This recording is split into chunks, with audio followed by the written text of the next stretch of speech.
Welcome to the Scalable Real Estate Investing Podcast, where we discuss the most scalable strategies, tools, and approaches to successfully invest in real estate. Learn how to make the most impact of your time, automate your real estate investing business, find off-market deals with minimum time invested, and leverage your capital to create as many income streams as possible so that you can achieve true financial independence. Thank you for tuning in. I'm your host, Mason Clement. All right. Hi, Scalable Investors. Thank you for tuning in to another episode of Scalable Real Estate Investing. I'm your host, Mason Clement. And today we have with us Lane. Lane, I forgot to discuss with you the pronunciation of your last name. Is it Kawaoka? Perfect. All right. Perfect. I practiced a few times. So, so very excited to have Lane on with us. Lane has a portfolio of over 4,200 multifamily units valued at around $460 million. He's also the host of the Simple Passive Cash Flow podcast and the founder of crowdfundaloha.com and reialoha.com. And also, it seems like you have a very interesting background with your day job, managing over $250 million in construction projects. So really excited to be digging into all this. And thanks again for jumping on the show with us. Yeah, thanks for having me. Appreciate it. Sure, no problem. So why don't we get into things? Like every guest I have on here, I just like to discuss first the background. You provided plenty of information to me, but maybe our listeners aren't as familiar with how you decided to get into real estate investing. Yeah. So me, in a nutshell, I kind of walked this linear path. My parents taught me to go to school, study hard, get a good job. So I eventually became an engineer. And I don't know why, because maybe I was good at math and science when I was like 8, but that's what I became. I started working, and like a good little boy, I saved up my money to buy a house to live in, because that's what everybody said you were supposed to do. But because I was working on the road all the time and I was never home, I just started to rent it out, and that was where it all started. The rents were like $2,200 a month, and my mortgage was $1,600, and that's where I got this taste of cash flow, and that's where it all started back in 2009. Okay, perfect. And you just bought like a single family initially as your first rental? Yeah, single family in Seattle, and then I bought a duplex in Seattle. Then I realized, sophisticated investors don't buy for appreciation unless they're doing heavy value add. And because I was doing this on the side of my engineering job passively, I decided to go get a bunch of turnkeys in Birmingham, Atlanta, Indianapolis. So around 2015, I had 11 rentals out there. And then I pivoted to more syndication investing after discovering, a lot of credit investors kind of moved more towards that direction after a certain point. Okay. Got it. Yeah, that's been my experience too. The turnkeys typically don't cash flow a ton, kind of buy them off market and then do the whole BRRRR method. But is that kind of your experience? What were your typical cash flows on those turnkey properties? Yeah, I lost like maybe money on like one out of every 3 of them, because the margins are still thin on those things. HVAC breaks and there goes your cash. You're not gonna make money on that thing.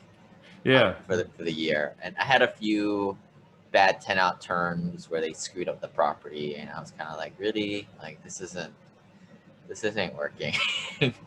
So it's great. Overall, the portfolio of 11 was making kind of what I thought it was, a few $100 per property of cash flow. So it was working, and it was definitely better than the stock market and all the mutual funds and stuff like that. But yeah, when a tenant moves out and makes a $10,000, $20,000 repair bill, and that essentially eats up all the profits from a handful of rentals for a handful of years, you're kind of scratching your head, wondering why are you doing this in the first place again. Oh yeah. That's exactly been my experience so far. Had some pretty sketchy tenants that required so many repairs that it just blew right through the security deposit. I need like a $10,000 security deposit just to account for this. It's ridiculous. Yeah, and that's just how it is, right? As an investor, you just got to roll with the punches. Yeah, exactly. So how'd you make that transition going into syndications? Did you join a mastermind group or just meet some folks that taught you how to do it, or how'd that work? Yeah, so I joined several groups to get like different perspectives. I met the right people. I started to learn. It took me a long time to start investing.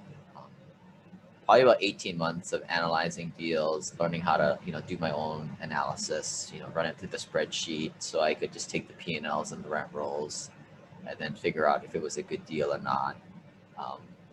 And then more importantly, just like when I was doing the single family homes, working with different turnkey providers, it's like getting these referrals from different peers that you built relationships with, as opposed to just kind of going off hearsay or just working with the first person you meet. So yeah, it took a while to get started, but once I kind of got into one, the second one is so much easier. Just signing the PPM documents, and then just kept on acquiring more and more assets, more and more deals, and then sold off pretty much all the single family homes. I still have a couple left, which it's been difficult to sell those things, which kind of goes to show the exit strategy on them suck. But transitioning more to the syndication world. Okay, perfect. And has there ever been a time where you've been kind of constrained, like because you have limited capital to put up some money like in the beginning to, I guess, put in earnest money, other things like that, or deposit on it? I mean, are you talking from more of an operator's perspective or passive perspective? Operator perspective. Yeah, I mean, if they're requiring hard money like 50, 100 grand, sometimes I ask the question, like, should I even be investing in this damn place, right? Like Dallas, like a lot of those places you need like 200 grand hard money, and I'm like, well, if it's that heated, the hell am I doing investing here in the first place, right? So I've just always made it a point just not really get into any of that type of stuff. I mean, lately you've been having to put like 50, 100 grand on hard money, but I don't think that's too crazy. And they've been bigger properties, 300 units, but I don't know. It's kind of like, you're at the bar. Do you buy the gal a drink? Some people are split on their philosophies, right? Some people are like, yeah, I always buy it. Gentleman always buys a drink. Some guys are like, heck no, right? I'm not a freebie, So that's, in terms of hard money, I'm kind of like, nah, I'm not really too much into that. If not, I'll just go to a different market. Okay. Cool. Yeah, I've heard that the Dallas market's pretty heated, although I've heard a lot of markets throughout the US are heated, or they've been heated at least. But that actually leads to my next question. Noticed that you did about 6 deals so far this year, and we're just a couple days left in the year. So have you experienced, is that because like opportunities have presented themselves because of COVID, or were these things in the pipeline from 2019 that you finally closed in 2020, or what's been your experience so far this year? Yeah, I'd say a couple of them were like lingering from 2019, but it's been a little slower year, I think. But I mean, I kind of focus on more stabilized assets, so they're not like they're not products of COVID, right? If there was a product of COVID, I wouldn't buy the damn thing, right? I kind of stick to 90% occupied, good stabilized assets that don't have a problem. It's just that the owner has a problem, right? They're retiring, or they're dying, or something happening there. So it's been kind of business as usual as far as I'm concerned. And maybe that's just I think we have pretty good relationships with brokers where we get the best deals. So maybe that's why I don't have to put up hard money. I don't know. Say what we're going to do. We close. That makes sense. And it's usually like Class B properties, B and C, that you like to hover around? Less Class C. I mean, that's been a change. Initially, I did a lot of Class C deals just because that's all we could afford money-wise. And it seems like the returns are stronger, but for anybody who's bought $60,000 pieces of junk single-family homes, the $800, $850 rents never really come to reality because the tenants just don't pay. Well, they generally pay, but the collections are hard. But I've kind of graduated more towards swimming upstream to nicer assets lately, at least for less headaches. Okay. And it seems like you've thrown in not just multifamily, but like Rockefeller Building and a senior assisted living facility. Could you kind of discuss those and how you've kind of made that transition and how these became good deals as well? Yeah, like so the assisted living facility, I'm just kind of more of a passive on that one. It is my philosophy after learning from a lot of other higher net worth investors that, yeah, I mean, multifamily workforce housing is great, but I don't think that that is the only thing one should be investing in. I mean, for me, I know multifamily, I do it, I operate it, but maybe I don't want more than 70-80% of my personal portfolio in that one asset class. Now, if a passive investor who's not an operator is listening, maybe you want to diversify even more. You know, maybe go down to 50% multifamily, 10% self-storage, 20% mobile home park, whatever. But that's just how I do things. So I'm just diversified. You know, I just did an office deal, right? Because I think office is heavily distressed right now. And in the right deal, you can get it at such a low cost basis to cash flow at 50% occupancy. I think it's a no-brainer at this point in the right deal. So that's what when I go outside of my realm and I'm not the operator of the multifamily, I'm going to go out and go best in class operators on when I go outside to different asset classes. So that's kind of what's going on there. And then, you know, the Rockefeller, and we're also developing another multifamily building. That is like most of the bread and butter that we do are stabilized multifamily assets. So 90% occupied with maybe a little bit of like value add to bump the rents. But which I think is awesome. I think it's the best risk adjusted return you can get out there because you get cash flow too. And who doesn't like to double their money every, 5 years or so, right? But I'll be honest, it's a little boring. I mean, I'm getting to a point where I don't need cash flow to live with. And I'm seeing why people develop properties, because when you develop stuff, the margins are a lot greater and you get a brand new asset as opposed to a 30, 40 year old asset. You can often sometimes build it for cheaper than you buy a class B plus E minus asset. The only problem is, you don't have the financials that you can look back at last month, last 12 months to verify what it's doing. And you got to wait for a year or two for the thing to actually open up. Sometimes even 2 years for actually lease up to start kicking in. So there's inherently a little bit more riskier, but is it really riskier if there's more margins? So I don't know, I like to play around with that stuff with a minority part of my personal portfolio. So not saying that everybody should do this, right? Because everybody's in a different financial position. But that's what I personally do. I like to do a little bit of development because I can let it ride sometimes, right? Like I want to go after some bigger pops. I'd much rather do a development, take that a little bit perceived higher risk than to screw around with a Class C, lower class war zone type of property and deal with those tenants. Okay.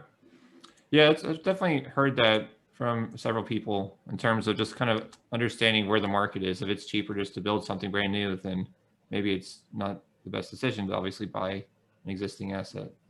Maybe even just go into an entirely different asset class as well. So it all depends on what your preference is. Have you ever had a development budget just kind of get out of hand and explode to much larger capex than anticipated? Well, I came from the world of, I used to build horizontal construction projects. So I was playing with somebody else's money, and yeah, you have a lot of budget overruns, but the way we kind of mitigate that when we do it with our own money, which is different, we like to use guarantee maximum price contracts. So what this is it's a little bit more costly, but you're pushing the risk over to the contractor. So the contractor is saying, I'm going to get this thing built for 15 million bucks, right? And if they go over, well, that's on them. They've got to pay out the subs accordingly. So, that's just another way you can do things. And it's cost, like I said, it costs a little bit more, but it kind of makes life a lot less stressful. Okay, that makes sense. It's kind of like buying an option, and you don't have to. Yeah, exactly. And since the way we do it, we raise all the money up front. and we know how much it's going to cost, and if we need more money, we just do it up front so we're properly capitalized, right? I think the danger is in the end when now you're starting to value engineer, which means cutting stuff out of the scope to cut costs. I mean, that's always a lever that you can pull, but something you don't want to, you want to have some ways to mitigate that from happening. Okay. And definitely no expert at development, but I'm aware that people usually open things in phases and you lease up like the first part of the property and the next one. So is that typically what you do? And like how many units are in each of those phases? Yeah, I mean, you gotta like, it's all on your buildings, right? I don't know exactly how many units are in each building, but I know that there's pretty much 5 buildings. So yeah, there is, you phase the construction, but you can't always like just get complete with one because you have to phase the different contractors and subs, right? Different trades. So it's not like you just build one, you lease it up.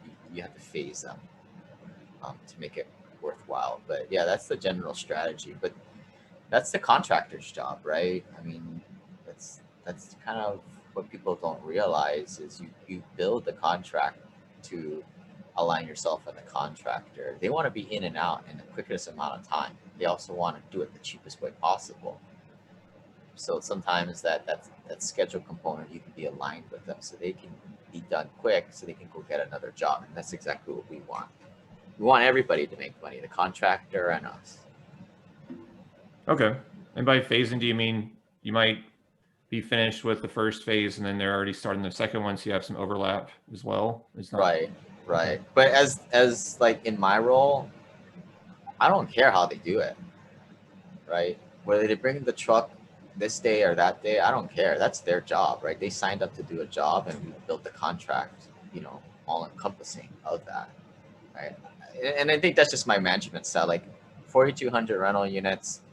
I think I've got, I don't know, probably a couple of different property managers. Like the property managers, they run the show. Right. Like I'm not here to micromanage them. They have their metrics they're held accountable to, and we look at the metrics pretty frequently on a weekly basis, but I don't get in their business, and because I never liked when people did this when I was a project manager managing construction projects either. Okay. Yeah. So no, I don't know when a certain truck is coming in. No, I don't know. Right? Yeah. I'm not gonna try and cool. lie here. Yeah, I got it. I'm just curious. So I was curious though, like how do you feel it's kind of helped you in your investing, having that background, like civil engineering and managing those projects? I mean, I have an understanding, and just because I have a PE behind my name, professional engineering license, I think when I interact with the professionals, the architects, the engineers, they know I'm not an idiot, and they know I know what a guaranteed maximum price contract is. They know I know how to manage unforeseen conditions and play that little game that they always like to play. Like one example would be, when you take depending how you bid it out, like a more of a professional engineering portion where you're trying to get the scope and the plans and specs done, you take your engineers out and they're looking at the project, and sometimes they may not mention a certain aspect of the project, like a certain drainage. There's some issue down there, right? My job as the project manager is to point all that stuff out, because it behooves them to hide that from me. Because if they hide it and they show it up later, well, then that's a change order. And if you don't know what change orders, it's cha-ching for them, right? And they love that. Some of these project managers on their side, that's how they get their bonuses, by getting the change orders in the project.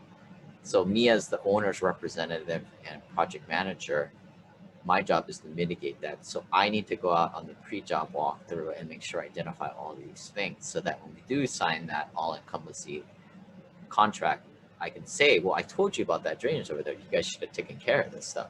Don't tell me it was an unforeseen condition. Ultimately, all this stuff, for anybody who's been in construction, it's all a horse trade at the end of the day. But as much as you can stack the chips in your favor, the more advantageous it's going to be for you at the end. But at the end of the day, it's kind of about relationships, right? We can get very adversarial and, you know, play ticky-tack, keep the scores left and right. But it's ultimately about, like, contractor wants to get paid, consultants want to get paid. We want the project high scope, under budget. And if we can kind of just work our way to completion with level heads, I mean, that's ultimately what we want at the end of the day. Okay.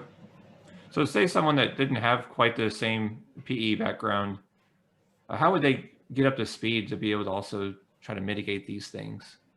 I say stay out of it. I mean, or hire a professional to do your construction management for you. Okay. Right? I mean, this is what kind of is funny, because you see a lot of like IT professionals or accountants that have no construction background getting into construction, right? I mean, flipping a house is one thing, right? But when you start to get over several $1 million of project scope, you're playing around with the professionals now that do this on a day in and day out basis, and they know the dance, and they know contractually how these things work, where it's just you're amateur. I don't go to an accountant's office and start to play accountant, right? That's why I don't expect accountants to come out to the field and start to play construction manager too at the same time. Okay. So if it's not your skill set, I'd say hire it out. Yeah, I guess partner with someone that has that experience or something. Right. I mean, I hire it out.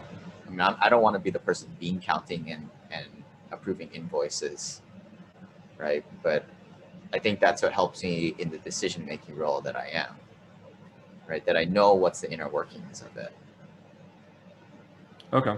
When you say hire it out, are there consultants, or how would you find someone to hire for this? I mean, good question. I mean, but then you kind of fall back on like, all right, when you were a single family home investor, how did you find the property managers, right? Or well, it's all through referrals, right? It's always your network is your net worth, knowing who's to build stuff. One little tactic is potentially seeing who did the work on somebody else's project. You know, backwards engineering it, right? You see a similar project out there, start digging in. Who was architect? Who was engineer on record? Who was a contractor? Good start.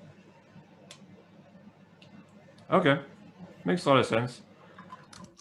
Transitioning over to more kind of personal finance type of things. Well, first I forgot to ask, you're doing this full-time basis now? You're no longer working a civil engineering job, is that right? Yeah, I quit the engineering thing a while back ago. Yeah, so this is my full-time profession now.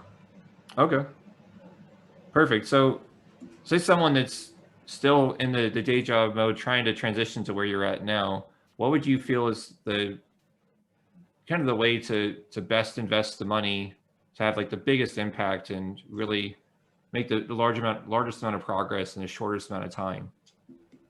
Yeah, I think you got to figure out what your highest and best use is, right? Like if you're a working professional making over 80 grand a year, likely your highest and best use is unfortunately at your day job, and therefore you should be a passive investor. If you make less than that, yeah, maybe you're gonna have to trade your time for money, and I'm not good at telling you how to actively do that, but I know for a working professional, because that's what I was, I made money, I saved it, but I invested it passively into different projects, and that was my highest and best use. Because like a surgeon, for example, he can go on the weekend and do an extra surgery. He'll make a heck of a lot more money than taking on a little bird project on his own, right? Getting outside of his realm. A doctor playing construction manager, right? Again, outside, not in the sweet spot. But like for most working professionals, a lot of my clients are able to save $30,000 to $50,000 a year, and that's enough to buy a rental property or go into a syndication a year.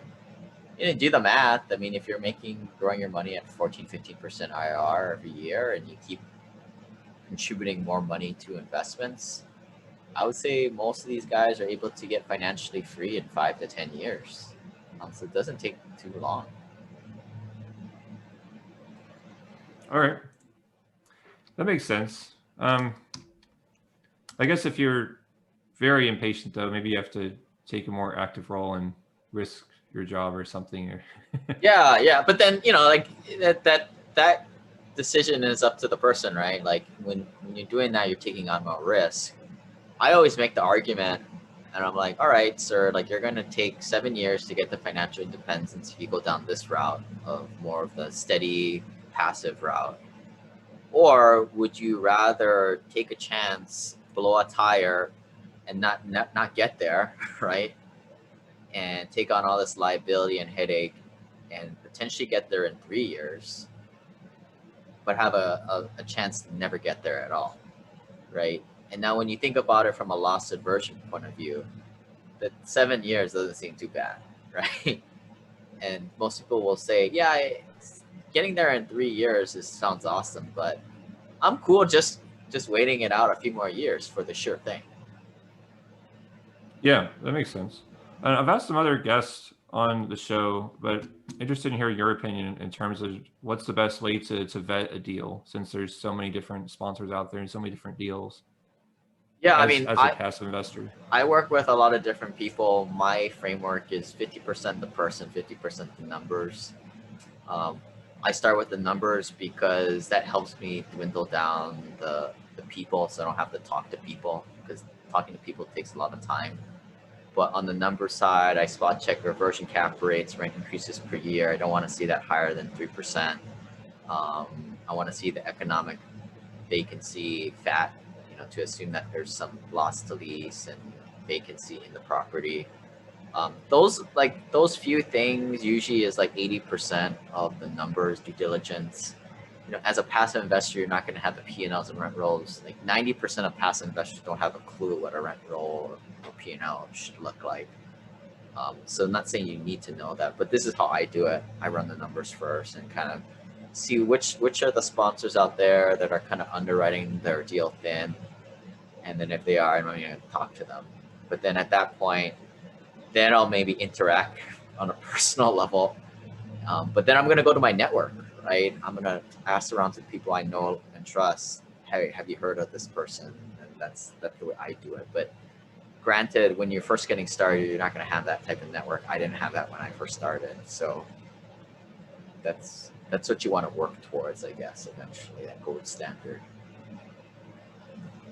Okay, that makes sense. So looking back at your path, I know you started with the single family, and then you started initially investing passively in the syndication deals. Is that right? Yeah. Okay, and then you eventually transitioned over to actually operating assets as well. Yeah. Okay, how long did it take you to kind of reach that point where you felt comfortable leaving the day job? I mean, I was making a lot more money doing this real estate stuff. Granted, a lot of it is equity, right, that you can't really cash in yet. But for me, the writing was on the wall that, yeah, I should probably stop doing this, you know, two identity, two lifestyle type of things at my day job, which just kind of was unfair, I guess, to the employers, what I thought. But my first 6, 7 years, or actually 7 or 8 years, I worked for a private company, and it was, you know, more stress, more pay, more hours.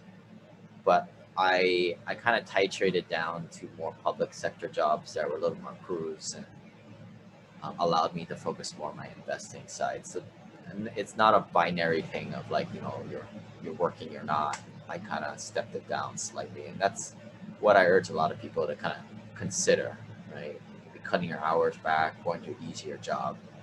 It's not just night and day, working and not working. Okay, yeah, that makes a lot of sense too. In terms of, say, someone's got a 401k, traditional, retirement vehicles. How does that compare to this infinite banking? And could you go into detail about what is infinite banking and your feelings on each of these two buckets?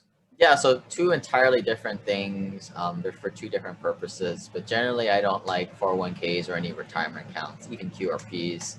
I would rather invest cash, variety of reasons. First, now I want to pay my taxes today because I'm thinking my tax rate is lower today than in the future. In the future, tax brackets will be going up. I mean, how else are we going to pay for all this stimulus money and the government entitlement programs? And in the future, I think my income is going to be going up, right? Which is very counterintuitive to what's spoken about in normal financial wisdom, right? They think you're going to get to a point, quit your job, shrivel up and die, and pay less in the tax bracket. But I don't think that's different for people listening right now. Then, when you're investing through a retirement account, you don't get the tax benefits. You get them, but you can't use them because you're investing through a qualified retirement plan. And that's the big thing that I think a lot of investors realize after a while, that yeah, you're investing for higher returns, but you're getting the passive losses that now allow you to play all these other games like real estate professional status, paying little to no taxes. I don't pay any taxes. I mean, I get so much passive losses, and because also I've shifted my income from ordinary income to passive income, and just offset it, drags it down to zero. And that's where now it frees up more investing capital, right? And that's where it frees up more money to put into then an infinite banking plan, which uses whole life cash, whole life insurance, which is not what you're thinking of. It's not really life insurance. It is what it is, and it's just life insurance so that you don't get taxed on it per the government tax code. And it's a way you can put money into a contract with a life insurance company that you can store your money and it grows tax free, and you can have access to it. So what a lot of guys will like to do is fund an account and then withdraw it or take a loan from it and then go out and invest and kind of make that churn. And this is where the concept of infinite comes from. Okay, got it. So do you have one of these policies already? Or yeah, I mean, people have several of them. What you do is you kind of layer them on top of each other. You can kind of get an infinite amount of it, so you can kind of customize it however you want. But usually, you're looking in 6 to 7 years, you make a plan to put in a certain amount, $5,000, $50,000, $200,000 a year, and then you have to. The thing is, you have to commit to doing that and keep up doing that. So what I recommend most of my guys do is start off with something a little bit smaller just to get the hang of it. And then in a couple years, if you make more money, just layer up another 6-year plan right on top of it, right? Then to kind of bite off more than you can chew. Okay. Yeah, actually, episode 11 of my podcast, I discussed this in depth with Mark Willis. So it's good to kind of connect the dots and remind our listeners about this. Yeah. I had Mike on my podcast. I mean, he's another originator of these things. I mean, I think most people don't know how to do it right. Yeah, definitely. And it's definitely scary. I've actually recently started a policy, and it's like, I mean, it's still a commitment. I mean, it's a storage of value, and it still seems like a great idea, but I definitely hear you when you say start small just to make sure it works with your personal finances. Yeah, I don't think it's for guys under $500,000 net worth. I think those guys need every penny they can get to go put into investable assets. The problem with these infinite banking policies, it is a very heavy fee going to the originator up front, right? So there's a little bit of opportunity cost there. But for people that are $1 million net worth and above, we're usually pretty liquidity inefficient and a little sloppy with our cash. So having something like this really helps. It's a nice perk. And it's also off the table litigators and lawsuits. So that's a nice little perk too, why it kind of offsets that fee. Yeah, definitely. I mean, it's money paying to a premium, so it's kind of exiting your estate, and it's no longer your assets technically, even though it is. Right. Yeah. All right. One thing also I found interesting that you were saying on some of the information that you sent was don't buy a home, buy rentals, which on the surface, yeah, that makes sense. But if I never buy my own house, I'm paying someone else's mortgage. So could you talk about that a little bit and your thinking behind it?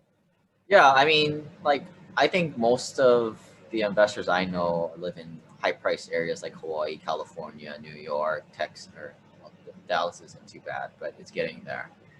But it's just when you buy a house, all you're doing is keeping up with the pace of inflation. When you put money into a rental property or a syndication deal, you're growing your money so much more faster, because I think the big delta is that there's a forced appreciation component, not just market appreciation.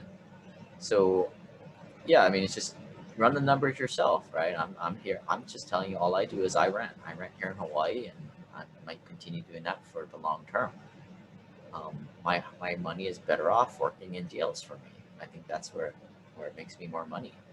So I do not agree with throwing rent down. It's like throwing money down the drain. I do not really believe that. If you look at it holistically, I don't think that is the case, right? You got to live somewhere.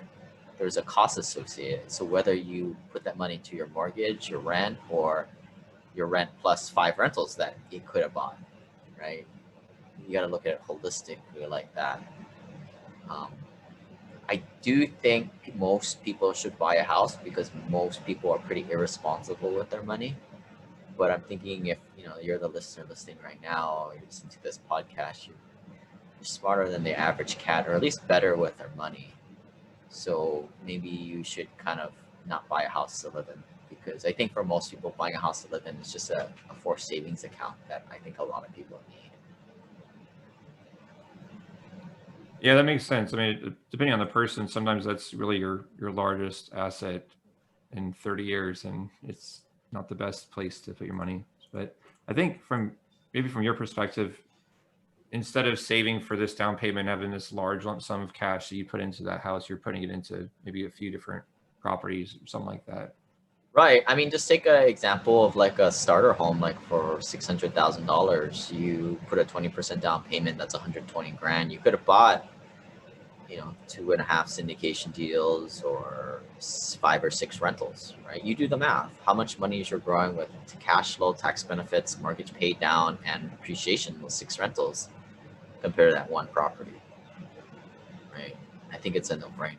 But look, I mean, all the financial dogma out there is telling you the complete opposite, right? Buy a house to live in. I mean, my mom always bothers me with this all the time, right? And last time I checked, net worth don't lie. Yeah, that makes a lot of sense. I mean, most of the conventional thinking out there is obviously wrong. So understand. Actually, back to conventional thinking in the retirement vehicles. You mentioned that there's a way to strategically withdraw or rescue your 401k. So are you saying it's more efficient just to withdraw everything, pay that 10% penalty and the taxes on the distribution, and invest that somewhere else? Or what do you think should be done? Well, yeah, so the big component that we're missing here, and where it becomes more of a personal situation, is what is the individual's adjusted gross income. Now, generally, if they're under $330,000 AGI, they don't pay that much taxes. So I would probably make a case to withdraw, portions of your money. I use the term leak it out slowly, right? So you don't pop that AGI up over $330,000. So, most people, if they have maybe $500,000 in their retirement account, and they're making 200 grand a year AGI, maybe they make a plan to take 100 grand out each year. I think that would be a prudent way to not spike their AGI all in one year. Some clients, unfortunately, they have a lot of money in their retirement accounts because they did something silly like max out their 401k for years, and they don't have too much investable capital other than their retirement account. So they're going to have to leak it out and jailbreak it out of their retirement account. But unfortunately, they also make a lot of money. So you could see that as a good problem to have. But these are the guys who are going to have to potentially use a qualified retirement plan or self-directed plan as a last resort, only as the last resort. But I think all too often those QRPs and the self-directed plans are kind of sold as like a silver bullet, the first thing, right? It's like, for example, a 1031 exchange. I don't like them at all. They're only good in a certain situation. They're a tool, right? And in a certain situation, they make sense. But 1031 salesmen are always selling that thing. They always talk about that. What kind of situation would a 1031 exchange make sense and when wouldn't it? I think if you're looking at a huge sale, like if you're looking at like selling a property where your depreciation recapture plus capital gain is humongous, like $500,000, million plus, right? If you're below that, you should be able to put money into syndication deals and get the passive losses via cost segregation to offset a portion of that. You know, when I sold 7 of my rentals back in 2018, I had a $200,000 capital gain, but I had several $100,000 of passive losses, which I used to offset that gain down to zero, so I paid no taxes on that. Right. And so maybe I forget what the tax form is. You guys gotta look it up, but I think it's like the 58 or 48 something form. But that's your federal depreciation schedule, how much suspended passive losses you have. So you always need to know what that number is so that when you go to sell an asset, you can offset it. But some people have just been sleeping under a rock for a decade or two, and they have $500,000, $1 million of capital gains and depreciation recapture if they sell an asset. Maybe the 1031 exchange would be a solution in that situation. But again, it's a last measure, I think. Because I love 1031 buyers because they're desperate. They overpay because they're desperate. You don't want to be a 1031 buyer. Right, because you have that certain time window to put that capital somewhere. Yeah, and you already know that they're usually a more seasoned investor, which doesn't necessarily mean they're sophisticated. So they typically overpay because, again, they're distressed. They have to buy. Yeah, that is interesting. I didn't really think from that perspective, but that makes a lot of sense. And also makes sense that I'd rather have that capital more freed up, by offsetting with capital losses, like you said. Yeah, and diversified too, right? I mean, I don't want more than 5% of my net worth in any one deal, right? Where if someone's doing a huge 1031 exchange, unless they have 10, 20, $30 million plus, likely that asset is 10 or 20 or 30% of their net worth. I mean, that's too much. That's not diversification, in my opinion. Right. And then, I mean, one day they're going to have to realize that, I guess, pay that tax unless they just die and so their family inherits it and just have that step up in basis and avoid the tax that way. But then you're not really, I guess, getting all of those capital, right? Yeah. And typically the next generation is going to squander it, right? Especially a large asset like that. Yeah. Makes a lot of sense. Oh, and also back to the self-directed IRAs and kind of using that as a last resort. Do you mean if basically just there's too much capital and the hit you would take is just going to be too large, and that's where it makes sense to use those vehicles? So yeah, if they have a big AGI to begin with, and taking money out of their retirement account is going to pop them over that $330,000, that those high tax brackets, it may not make sense to do it, right? Like delay it to another year later on, right? Maybe this individual is going to retire in 2 years. All right, cool. Well, then we'll just pop it into a QRP for now. And then when they quit their 6-figure job, their AGI naturally lowers, and that's when we leak it out of that retirement. But there's no one way of doing this, but I do this for a living, so to me, I see the matrix. To me, it's kind of easy, but if no one's ever talked to you about this, it can be very overwhelming, and it's a big freaking deal, right? As you can see, right? It's the difference between 50 cents on that money or 20 cents or less on that money. But yeah, this is your responsibility out there, guys. I mean, this is not simply a talks with your CPA. This is not your CPA's responsibility. Their job is to do their tax returns, not do your financial planning. I mean, it's unfair. They don't know what deals you're going into, what kind of depreciation schedules you're going to get. They don't know what the risk reward profiles are, and they certainly don't know what you're going to be doing next year and the year after that. It's unfair for them to help you do this tax planning. They'll tell you what's going to happen, But I always tell my investors, you guys have to educate yourself to empower yourself to steer the ship, so that you can have these more educated conversations with your tax professional. But if not, they're just going to tell you what they tell everybody else: is just do a 401k or retirement plan or HSA or 529 or something like that. Some of the basic stuff. Right. I mean, often they don't really know any better either. I know a lot of CPAs are just kind of filling out some tax forms for you, and they know the rules of the road, but they don't really know how to approach things strategically and actually save you money.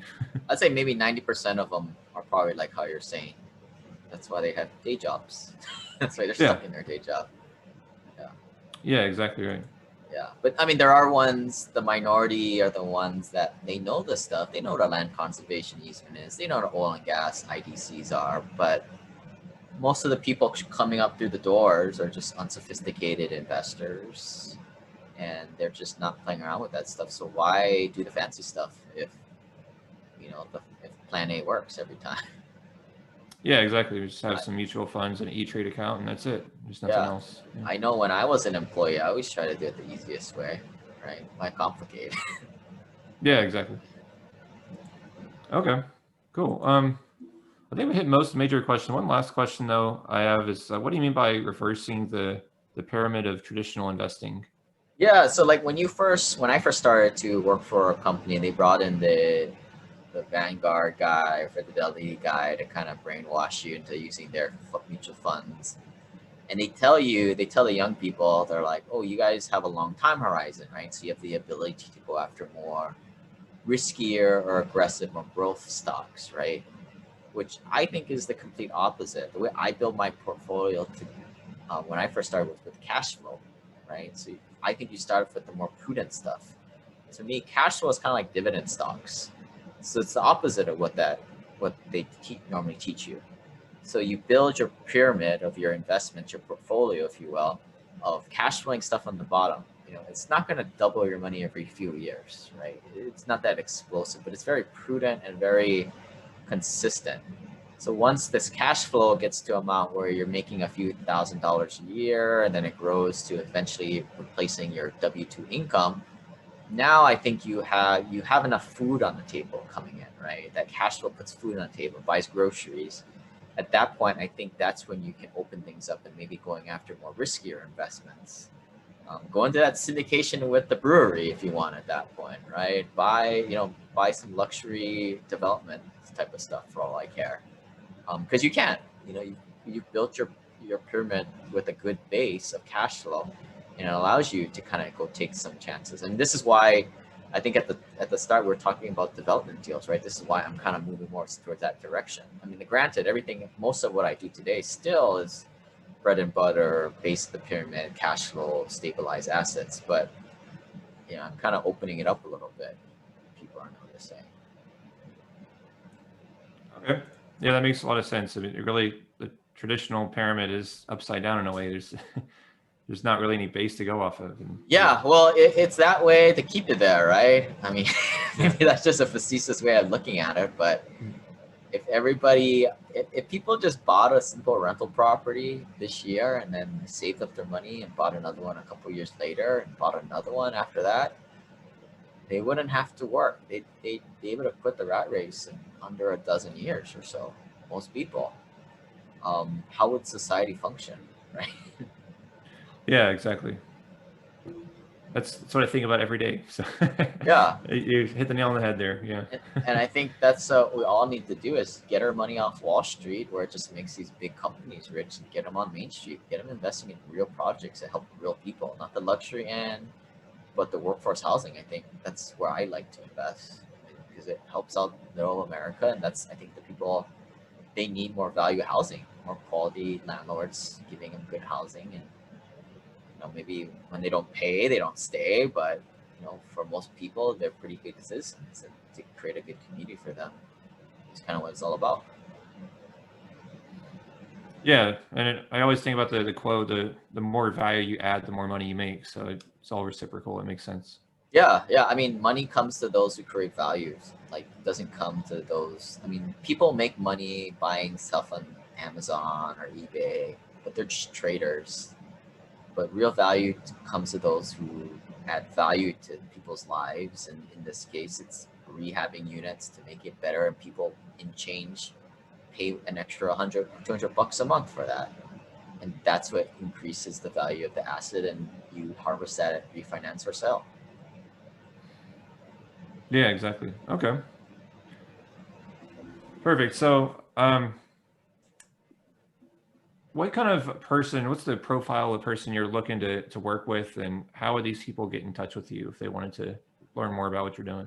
Yeah, so I work with high net worth folks, mostly doctors, lawyers, engineers, successful entrepreneurs. We kind of create a family office for them.